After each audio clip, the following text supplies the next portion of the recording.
When I arrived at the small family dinner, I saw 80 guests and a banner that read, "Welcome, baby Emily."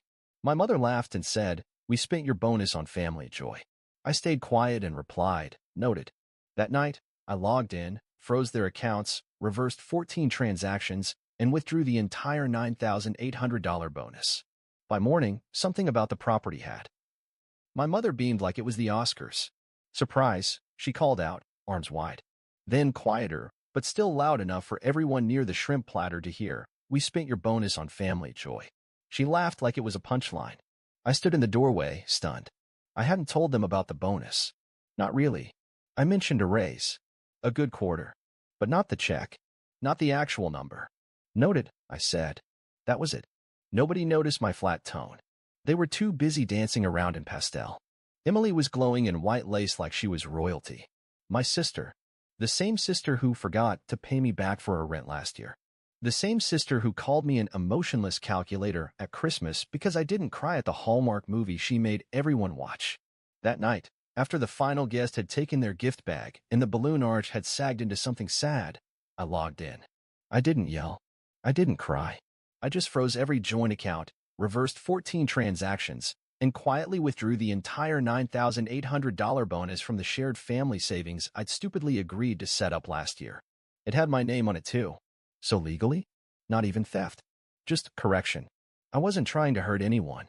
I just needed to protect what was left of my peace. Not through revenge, but through clarity. Through truth. By morning, something about the property had changed. And not just in the way the garbage bags were piled high by the door like broken promises. No. There was a note on my old room's door. A post-it in my mom's cursive. "Please don't overreact. We did it for Emily. She's family. She needs this." I left the post-it where it was, grabbed my laptop, sat on the edge of the guest bed, and opened the folder I swore I'd never use. It was called Receipts.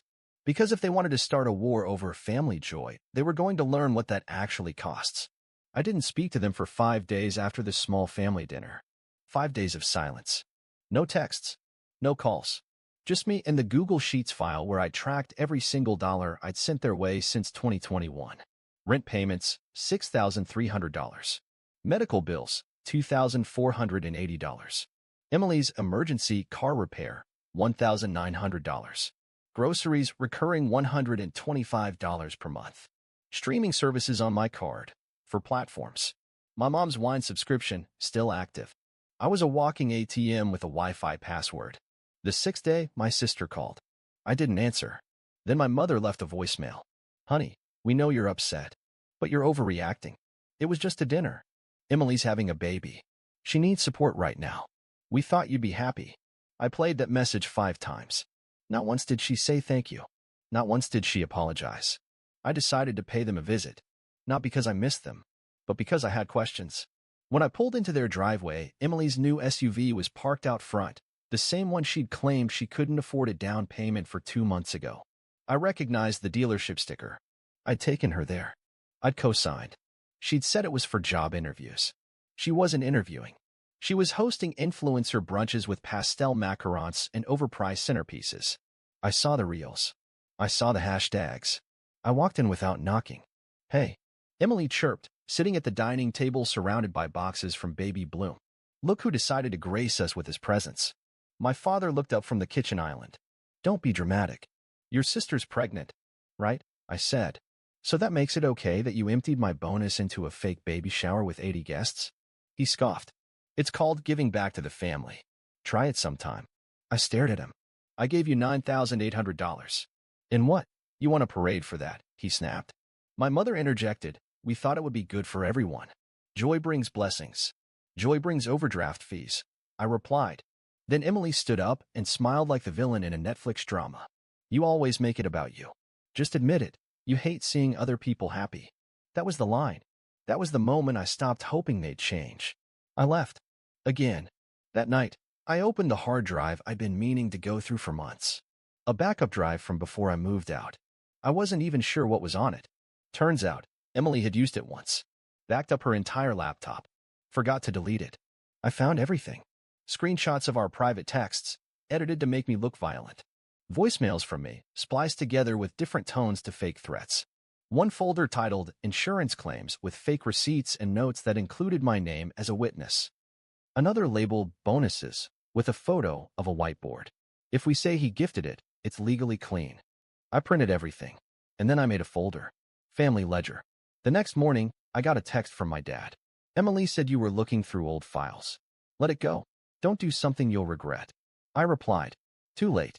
You should have thought of that before the Shrimp Tower. Then it got worse. I checked my credit report. 3 new inquiries, all from banks in their city. My mother had tried to open a card in my name. She used my SSN. I recognized the handwriting on the scanned application. She forged my signature. Badly. I confronted them in the family group chat. Attached, screenshots, timestamps, the file path. Message, you have 48 hours to explain. After that, I pressed send. My aunt left the group. Emily replied, this is harassment. My father sent a thumbs up emoji. My mother replied, you are tearing this family apart. 47 hours later, I got a call from my bank. A $4,500 wire attempt had been blocked. Recipient? Harris Family Trust. I'd never heard of it. The bank asked if I knew E. Harris. Yes, I said. My sister. No, I told them. I never authorized that transfer. Yes, I would like to file a fraud report. 10 minutes later, I got an email from Emily. Subject line. This is not what Mom wanted. No body. No signature. I didn't reply. By Friday, it was all unraveling. Their friends started calling me. My uncle. A cousin I hadn't spoken to since 2014. Someone even messaged me on LinkedIn with a passive-aggressive, hope all is well. Heard some weird things. Weird things? You mean the time you took advantage of your own son to throw a fake baby gala for your manipulative daughter? Or the part where you forged documents in his name? Yeah, I'd call that weird too. But I wasn't done. That weekend, I scheduled a meeting with a family lawyer. I brought a folder of receipts, labeled each file, organized them by type. Financial, digital, emotional. I showed her the backup, the forgeries, the texts. She said one word, leverage. Then she asked the most important question. What do you want? I smiled. An ending. With fireworks. On Friday morning, I got a text from my father. No greeting. No emojis. Just, let's talk. Man to man. Workshop. 7 p.m. The workshop wasn't a metaphor. It was the actual old shed behind their house. The one with a rusted toolbox, a cracked light bulb, and his dusty work hard or shut up sign still hanging above the window like it meant something. I didn't reply. I just showed up. He was already there, sitting on a folding chair, beer in hand, cigarette behind his ear. He smiled like we were about to watch a game. So, he said, you finally here to drop the drama? No, I said. I'm here to see if you still have the nerve to speak to me. He laughed, took a sip. Oh, come on, don't start. Look, Emily's pregnant. You want her having a kid in the middle of a scandal. I didn't speak. He took that as permission to keep going. You and me, we're men. We handle things quiet. No screenshots, no banks, no lawyers. We handle things quietly. No need for drama or outsiders. Then he said the real reason I was there. We clean this up, you pull back the fraud claim, and maybe this family gets back to normal. You good with that? I reached into my bag, pulled out my tablet, and placed it on the dusty tool bench. No, but I think you should hear something. I tapped play. He won't even notice. He's soft. Predictable. Give him a guilt trip and he'll hand over the whole thing. It was his voice. From a recorded call with my mom. I cleaned it up. Edited out the silence. Left just enough poison to taste. His eyes froze. That's out of context. Sure, I said. Here's the rest. I swiped again. Brought up a scan of a loan application filed under my name. His handwriting. His forged signature. A browser log showing the IP address. The session history. The timestamp. And then I opened the next one. An Instagram story from Emily. Her holding a brand new iPad. Caption. Bought it with my silent investors' guilt bonus. He stopped drinking. You don't get it, he muttered. Emily's always needed help. You're strong. You've got the salary, the tech, So that makes it okay to rob me? I said flat. He didn't answer. Instead, I pulled out a manila envelope and tossed it onto the table. A copy of the fraud report. The original is with the investigator. Oh, and one more thing. The door creaked open behind us. Jake walked in. Emily's ex. The one she claimed was abusive. Dangerous. Emotionally destructive, she said. I used to believe her. Hey, Jack, Jake said calmly. Thought you might want to hear some things. He held up a folder and began to speak. He told him about the fake pregnancy scare, about the threats, the way Emily demanded money, or else, about the documents she drafted, step-by-step plans to destroy his reputation if he ever left her. She told me your son was weak, he said. Turns out he's the only one in the whole family with a spine. Jake opened the folder. Emails, screenshots, audio. One clip played on speaker. He doesn't know. I used his name for the paperwork. He'll never figure it out.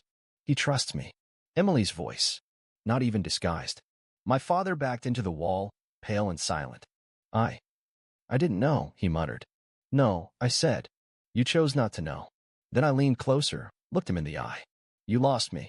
Not this week. Not this month. For good. And I walked out. As I stepped into the evening air, I heard Jake's voice behind me, calm but sharp. By the way, Jack, if any of you come after me again, I go public. By morning, something about the property had changed. A notice was taped to the front door. Sale of shared interest pending legal resolution. It wasn't handwritten. It wasn't subtle. It was bright orange, stapled to the frame with cold intent. By noon, Emily had called me 23 times. My mother sent 3 voice notes, all of them crying. My father sent just one text. You're making a mistake you can't walk back from. I didn't respond. Instead, I uploaded a document folder titled Family Transparency Initiative. No drama. No hashtags. Just facts. Inside were PDFs, screenshots, recordings. The loan documents in my name. Audio of Emily bragging about manipulating me. Photos of the baby shower that cost $9,800 from my bonus. A timeline of every transaction, lie, and public humiliation. And of course, the letter from the county confirming I had sold my 50% share of the house to a legal firm. They didn't know I still had partial ownership. It was the last card I'd held. They thought I was bluffing. They forgot I was raised by them. The fallout started within hours. A neighbor posted a photo of the orange notice to Facebook with the caption, Harris House in trouble? Another neighbor commented. About time someone stood up to those people. That same afternoon, I received an email from a local news blog. They'd seen the documents. They wanted a statement. I gave them one line. Sometimes you have to burn the legacy to escape the inheritance. They made it the headline. That night, my mother posted a 7-paragraph Facebook rant. She called me ungrateful, said I betrayed the family, said certain people don't understand how hard it is to be a parent. She included a picture of me from 2009, braces, acne, and all, with the caption, I raised this boy, and this is how he thanks me. The post got 14 likes, all from relatives I haven't spoken to in years. Aunt Teresa commented, sending prayers. Stay strong. I didn't reply, but I did log into LinkedIn and remove every family connection from my profile. I didn't want them near my name. 3 days later, Emily uploaded a video. Her face was pale. Her eyes, perfect tears. The music in the background was dramatic piano. Sometimes people break you, and they call it justice. My brother used to be my best friend. I don't know who he is anymore. The comments were brutal. Someone posted, isn't this the girl who faked DMs and forged loan papers? Another said, she's the reason women get accused of lying. One user found the clip of her voice from the leaked audio and synced it with the baby bump photos from the party. The internet did what it always does, turned pain into pixels, turned victims into villains. And this time, they were right. Jake messaged me a week later. She texted me, said she's pregnant. Again, probably fake. I blocked her. He added, you did the right thing, man. Wish I had your spine. I didn't feel victorious. I felt clear. There's a difference. My father, predictably, stayed silent the longest, until a letter arrived at my apartment. No return address. Just typed text. It read, you think you've won. You haven't. Men like you always come back when the silence gets too loud. You'll crawl back. They always crawl back. He signed it. The man who made you. I laughed when I read that part. Because he didn't make me. He tried to break me. What made me was the silence. The pretending. The years of biting my tongue while they drained every cent and called it love. He didn't make me. He taught me what not to become. The law firm that now owns half the house sent them a formal demand letter. Either buy out the interest or vacate within 90 days. Turns out, shared ownership with a silent partner can get inconvenient. I forwarded the letter to Emily with a short message. You threw a $10,000 party. Let's see how you do with property tax season. She replied with a single emoji. I didn't block her. I didn't care enough. That weekend, I posted one last update. A single photo. No caption. It was a picture of a new sign outside my apartment building. The one I just had installed by the door to my new studio office downstairs. Burn Ledger, Personal Strategy and Digital Forensics. That was the name I chose. Because if they ever try again, I'll be ready. And if someone else ever feels like I did, I'll show them how to fight back. The check cleared on a Thursday. $11,742.28. Direct deposit from the liquidation of the Harris family home. It wasn't a gift. It was compensation. And it was mine. It took months. Depositions. Court filings. A forensic audit. But justice doesn't need to be loud. It just needs to be final. The judge read the verdict in under 5 minutes. The defendant knowingly forged financial documents using the plaintiff's identity with the intent to secure personal gain through fraudulent means. Full repayment is ordered, plus penalty, plus costs. My father didn't even show up to the final hearing. He sent a note through his lawyer. This is a witch hunt. I won't play along. Emily sat in the corner like a failed audition. Head down, lips tight, no tears this time. Just silence. My mother watched the ruling like she was waiting for someone to stop it. No one did. By the next morning, the house had a for sale sign in the front yard. A week later, it had new owners. They tore down the flower bed, ripped out the mailbox, painted the shutters black. It didn't look like a family home anymore. It looked like a purge. My lawyer called that afternoon. They've transferred the money. You'll receive confirmation shortly. Legally, they're not allowed to contact you again. If they do, call me first. I thanked her. She said, I've handled a lot of cases like this, but never one where the son played it this clean. I didn't say anything. There was nothing left to clean. That evening, I sat on the floor of my new office. Hardwood, quiet, uncluttered. The company sign had arrived earlier that day. I peeled back the cardboard, slow and careful. Burn Ledger, Strategic Recovery and Risk Defense. Underneath, never again means never again. I wasn't chasing punishment. I was choosing peace. I hung it on the door myself, drilled the anchors, screwed it in. No help, because that's how it had always been. A week later, a letter showed up at the old P.O. box. Handwritten, sloppy, torn envelope. You've made your point. We've lost the house. Emily's suffering. Your mother's not well. If there's any part of you that still believes in family, pick up the phone. I put the letter back in the envelope, taped it shut, and fed it through the shredder. That same day, I walked into a credit union and closed the last joint account I had with any of them. The banker asked, Are you sure you want to do this? It's permanent. I nodded. That's the point. She slid a folder across the desk, final account closure. I signed without blinking, then handed her a pre-written note. Please notify all associated cardholders that the account no longer exists. Any future charges will be declined. Emily tried to run a charge the next morning for $112.99 at some boutique baby store. It bounced. She tried again. It bounced harder. That's when she texted me. I'll pay you. I'll give it all back if you just stop this. I replied with a number. $1, 942.16. The debt is yours. She never replied again. They didn't return the full amount. The penalty came from the court, but the money wasn't the win. The win was the silence. No more late-night calls. No more guilt-wrapped obligations. No more being their emergency exit. They tried to use my blood as leverage, but I bled out the part of me that still needed them. That Friday, I changed my number. Only 3 people got the new one. The old number? Still active. Still attached to the joint Netflix account my mom forgot to delete. Let it sit there. Let her wonder who I am when the screen says this profile is no longer available. The last thing I did, I donated $2,000 from the settlement to a legal defense fund for adult victims of family-based financial abuse. Didn't post about it. Didn't tell anyone. I just clicked submit and moved on.